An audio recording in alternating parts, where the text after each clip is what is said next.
Hello everyone, welcome back to my channel. तो मैं हूँ भारती और आज आप लोगों के लिए लेकर आई हूँ कहानी योर अनफॉर्चुनेट लव का एपिसोड नंबर 16। तो चलिए ज्यादा बातें ना करते हुए हम कहानी के अगले भाग की तरफ बढ़ते हैं। प्रेम सारी असलियत जान चुका था। वो अपनी जगह से उठता है और बाहर की तरफ जाने लगता है। अपराजिता जी उसे पीछे से जाते हुए कहती है, चलो बेटा साथ घर चल लेते हैं। कुछ सोचकर प्रेम जवाब देता है, आप जाइए माँ, किसी से मुझे मिलना है। आपने तो मेरे सारे सवालों के जवाब दे दिए, पर अभी तक उसने मेरे सवालों के जवाब नहीं दिए हैं। वह का मतलब और कुछ नहीं बल्कि रायमा था। अपराजिता जी अनुराग की तरफ देखती हैं। अनुराग उसे प्रेम को जाने देने का इशारा करता है और अपराजिता चुप हो जाती है। प्रेम तेज रफ्तार के साथ पुलिस स्टेशन से बाहर निकलता है और अपनी गाड़ी में आकर बैठ जाता है। कुछ देर के लिए शांत रहने के बाद वो अपना हाथ अपने कोट की जेब में डालता है और उस ब्रेसलेट को बाहर निकालता है। ये वही ब्रेसलेट था जिसमें 2 आर लेटर लटक रहे थे और आज प्रेम को इस दूसरे आर का मतलब समझ आ रहा था।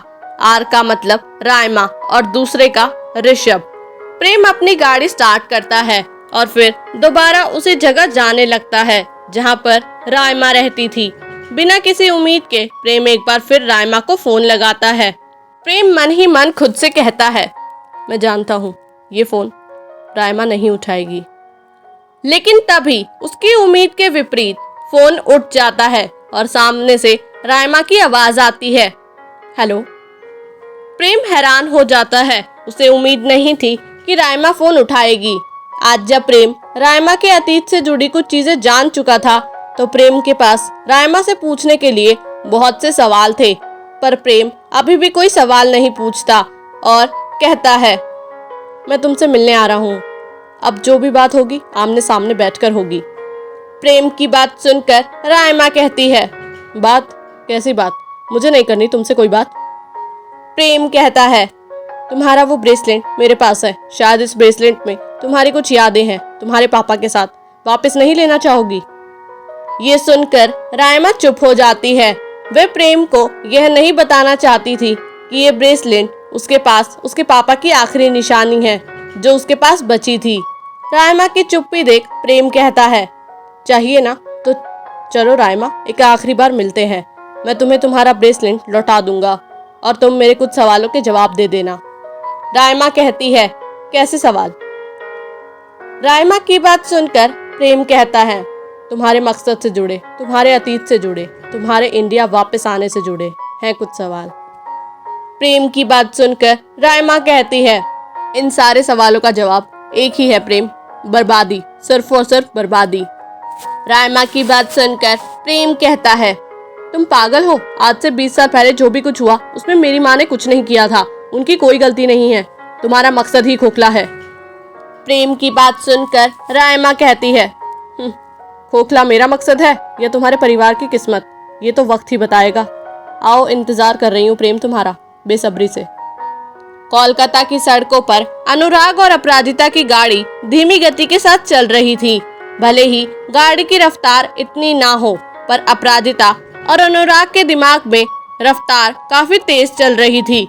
अनुराग किसी से फोन पर बात करते हुए कहता है, हमें पता लग गया है। हमें ये लगा था आज से 20 साल पहले हमने रायमा को मार दिया, पर ऐसा कुछ नहीं हुआ था। वो नहीं मरी थी और अब समय आ गया है, उसको मारना ही होगा। प्रेम को ऋषभ राठौर के बारे में हमने बता दिया, पर हमने पूरी कहानी को इस तरीके से प्रेम के सामने रखा कि उसे शक नहीं होगा। अब इससे पहले उसे असलियत पता लगे, बेहतर यही होगा कि हम रायमा को मार दें। ये सुनकर अनुराग फोन रख देता है। वो अपराजिता की ओर देखता है तो अपराजिता उससे कहती है, मुझे फर्क नहीं पड़ता कि वो लड़की जिए या मरे। मुझे बस एक चीज से फर्क पड़ता है और वो है हमारा पैसा और हमारा बिजनेस।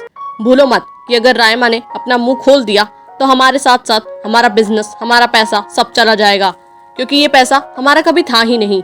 ये तो सब ऋषभ का है और ऋषभ की मौत भी। अपराजिता इससे आगे कुछ कहती उससे पहले ही अनुराग गुस्से से कहता है, चुप हो जाओ। किसी के सामने अपना मुंह खोलने की जरूरत नहीं है। अतीत अंधेरे में रहे तो ठीक रहता है। इस अंधेरे को रोशनी देने की कोई जरूरत नहीं है। मुझे बस थोड़ा वक्त चाहिए, मैं उस रायमा को हमारी जिंदगी से और इस दुनिया से हमेशा के लिए दूर कर दूंगा। वहीं दूसरी तरफ प्रेम रायमा के घर के बाहर खड़ा था।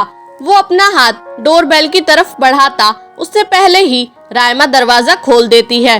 रायमा और प्रेम दोनों आमने सामने थे। इन दोनों के चेहरे पर किसी भी तरीके के एक्सप्रेशंस नहीं थे, पर दोनों एक दूसरे को देखे जा रहे थे। रायमा इस सन्नाटे को तोड़ती है और कहती है, अंदर आओ। प्रेम चुपचाप रायमा के पीछे पीछे घर के अंदर आता है।